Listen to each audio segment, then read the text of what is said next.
Good morning, Asean. Freshen up your world, your thought, and your idea with us every weekday from 7:30 to 8 a.m.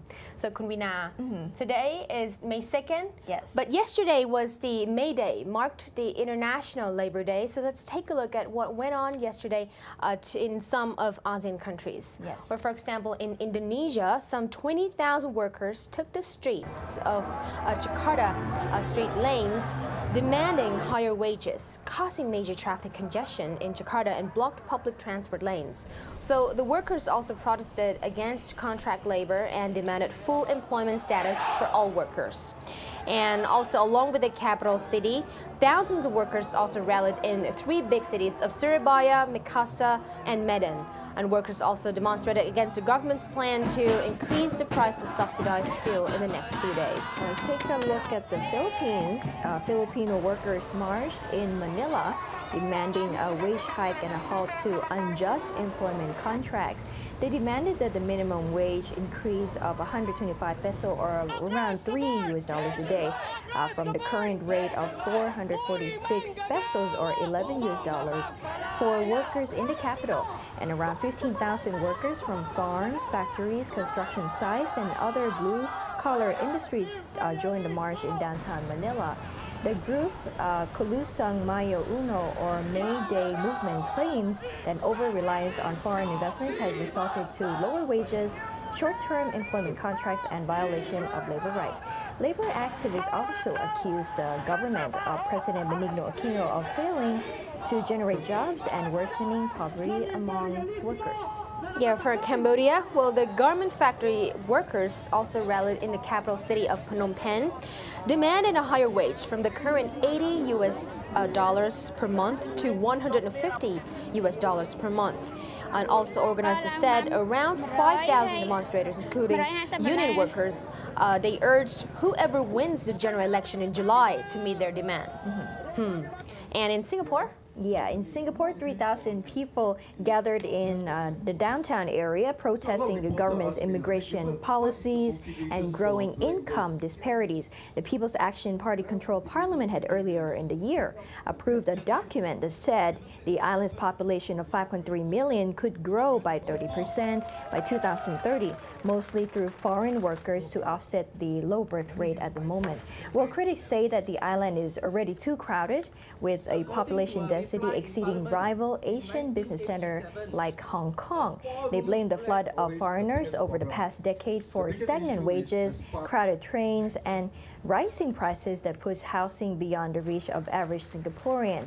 Protest organizers said that the rally was not against foreigners, but rather against the government's immigration policies. So those were the testimonies of workers and also the union leaders. But then let's take a look at what Lee Hsien Loong, Prime Minister of Singapore, had to say. He addressed the protestant crowd that although Singapore faces a challenging road ahead of the economy to be restructured and growth slows, but it has several factors in its favor, including a well-educated and productive workforce and its high international standing. Well, Lee assured professionals, managers, and executives that the government is keeping the workplace fair, progressive, and inclusive.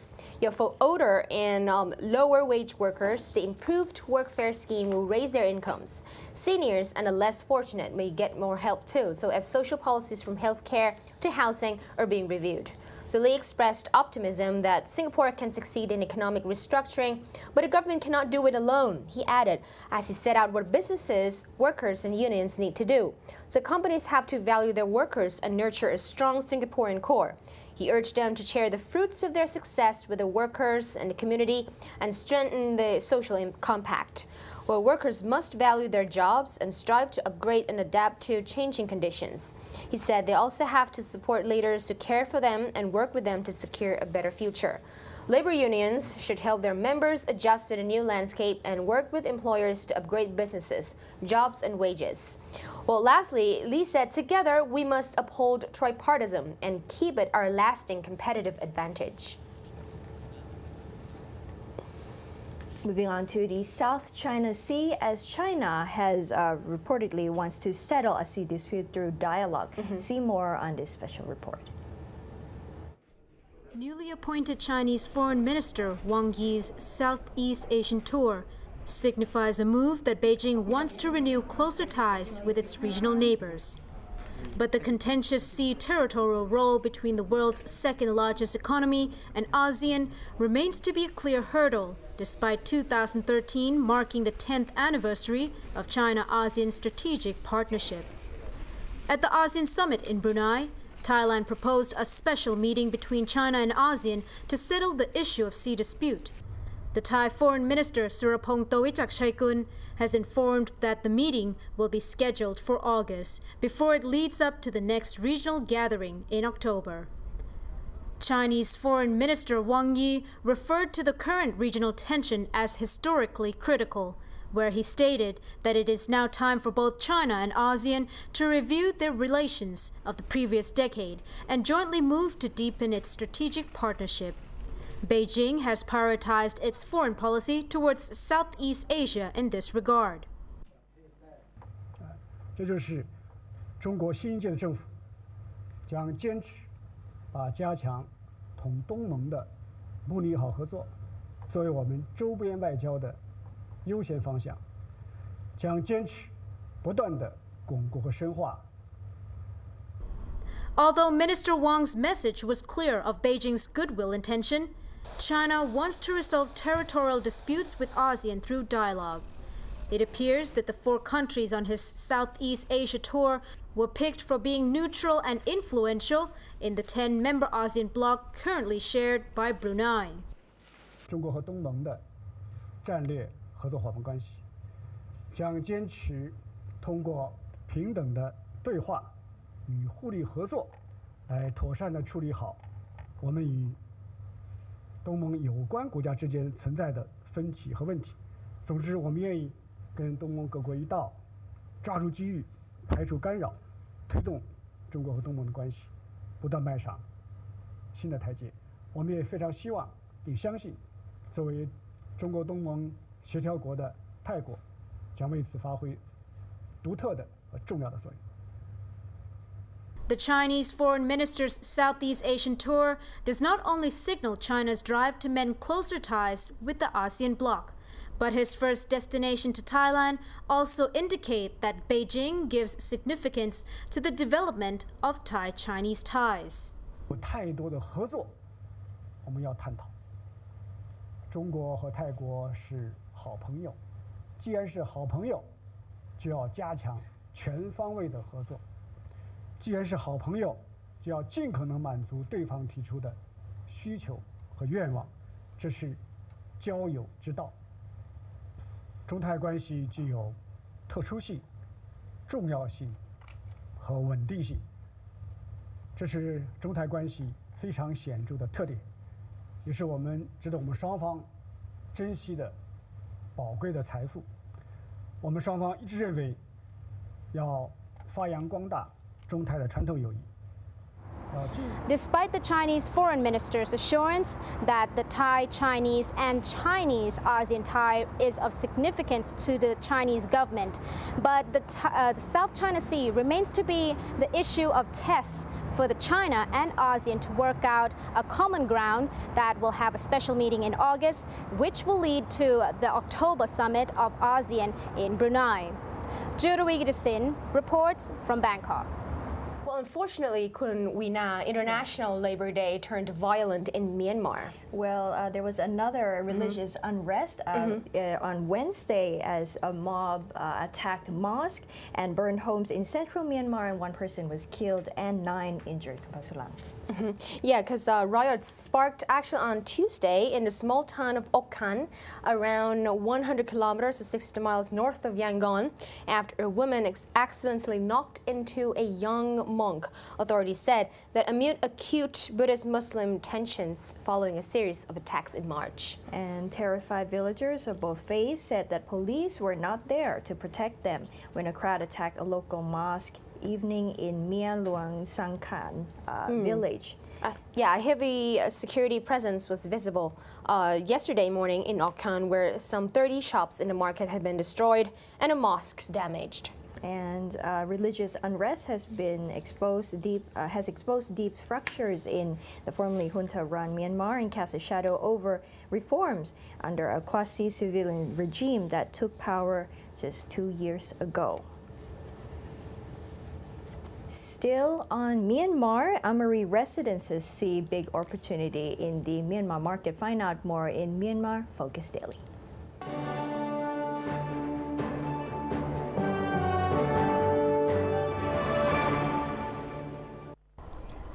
Thailand draws around 1.5 million visitors, including Myanmar people, for medical tourism each year because the country offers high-class medical technology, top-class physicians, and lower treatment costs. Apart from that, Thailand has many interesting tourist destinations, delicious food, good hospitality, and friendly people. As Myanmar is opening up the country, foreign businesses are tapping into the country and tending to create more job opportunities for the locals.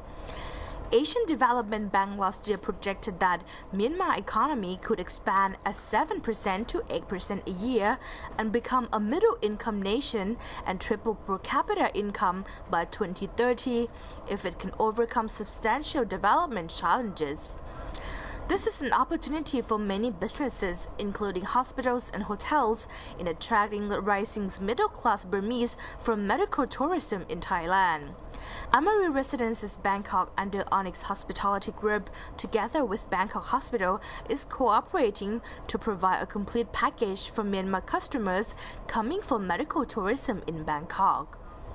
Amari Residence opened up in October 2010 as a part of the Onyx Hospitality Group. This is also the time when we decided to enter Myanmar. After the elections in Myanmar, it was a good potential for us for obtaining business to our hotel. After redefining our markets and with the new election in Myanmar, we decided to strengthen our presence in Myanmar with the help of some hospitals. We went over there for sales trips and so established good relationships. After rounds of sales trips, the hotel sees high potential in this emerging market. It's a big potential, especially on the medical side. Medical facilities in Myanmar are still in developing stage. Therefore, many of the Burmese guests are coming to Bangkok for treatments, and this is our good chance for business. Located within walking distance to Thailand's leading private hospital, Bangkok Hospital, that has 13 representative offices in Myanmar, the hotel takes advantage of its strategic location. I would say average daily between 25 to 30 guests we have with us. Is this for this year or? In average for this year, the first quarter in 2003 has seen an increase of about 30% versus last year. Okay, so they mostly come from medical tourism as well? The majority is coming from medical tourism. However, we are also seeing now increasing number of business travelers from Myanmar thanks to some of the government projects which is happening in Myanmar. The number of Myanmar people staying at Amari Residences has grown about 15 to 20%. Most of the guests come for medical treatments and tend to stay for a long period, ranging from 3 days to 2 months. They spend approximately between 4,000 to 6,000 baht per day. Myanmar guests usually come in family, and most of them are upper-class people. Myanmar Focus Daily tomorrow will look into Amari Residences' strategies to appeal Myanmar customers and the expected revenue from this market for this year.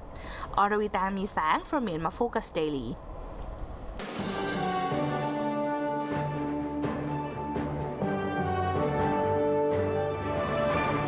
Coming up right after the break for Tech Savvy, as Tesco Lotus offers online shopping.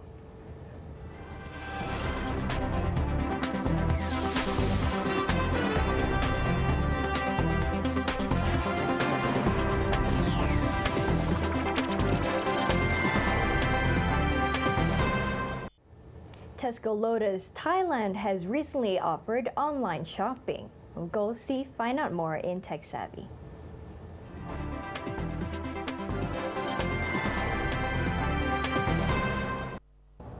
Welcome to Tech Savvy, a program to broaden your perspective on the IT industry.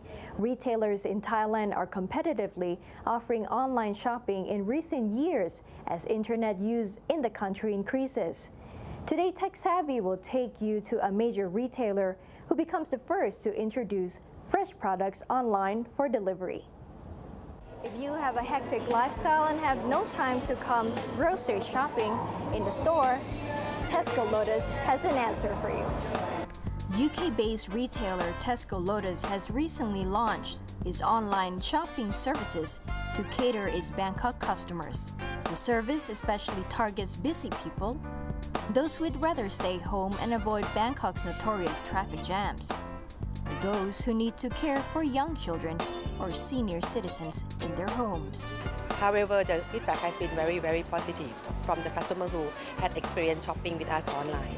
They like the product range that we offer because we offer more than 20,000 product lines, including fresh food, like the apples that we have here, the meat, the poultry, milk, eggs, everything else, up to the grocery things that you normally use on your daily basis, from tissue papers to cooking oils to everything else. So 20,000 product lines really great for them that they can come to Tesco Lotus, shop online and get everything for their living in one click. Customers can enter the website worldwideweb.tescolotus.com and register for an account. Click Shop Online to find the product range in different departments, such as fresh food, dry grocery, or household products. In each category, such as the fresh food, dairy, and bakery category, there are more to choose from, including fruits, vegetables, meat, and seafood. Select the category you need, and you will find images of products featuring the prices. Click further if you want a bigger image. You can enter the quantity or the weight measurement available for some items, then click Add to your shopping list. There are other ways to find products on the website, such as using the search box. At the store, personal shoppers will sort the orders before being delivered the next day, hand-picking each item on your shopping list. The store hires about 50 personal shoppers. Challenge is just that we have to put more attention to the product and the service that they deliver to the customers. So we have to make sure that we pick the best product for the customers the way that the customer would pick for themselves. For example, we have our personal shoppers that pick the product for the customer. These shoppers have to be specially trained to pick only the best. For example, if I were to buy a bottle of milk, I would pick the one with the longest expiry date. So the personal shopper would do the same thing. So if a customer chooses to buy one bottle of milk, he would look at the expiry date and he would pick the longest expiry date for the customer. The executive says popular items sold online are bulky items that are too cumbersome to carry. Customers are promised fresh food to be delivered in good condition to their doorsteps in temperature-controlled vans. They can select 6 delivery time slots available from 10 a.m. to 10 p.m. every day. Customers pay 60 baht for delivery service with no minimum order. You can choose the type of payment you prefer, either online card payment or card payment at the door upon delivery. If unhappy with the product, they can choose not to accept it and return without payment. The retailer has invested about 300 million baht for the online shopping business in the country, such as setting up the IT system, managing stocks, and 30 delivery vans. 5 hub stores serve Bangkok residents, including Rama 2, Rama 4, Minburi, Bangkapi, and Dang Watana. Tesco Lotus currently operates more than 140 hypermarkets and 1,100 express stores throughout Thailand. So the next time you want to do your weekly groceries, remember, it's only a click away. Catch Tech Savvy again every Thursday. See you next time. That wraps up today's Good Morning ASEAN. We'll see you again, same time, same place, same channel. Catch us again 7:30 to 8 a.m. on Krungthep Thurukit TV and Weena Jongprasit. อนันต์พัชสุรังเดชาพุทธรังสีสวัสดีค่ะ สวัสดีค่ะ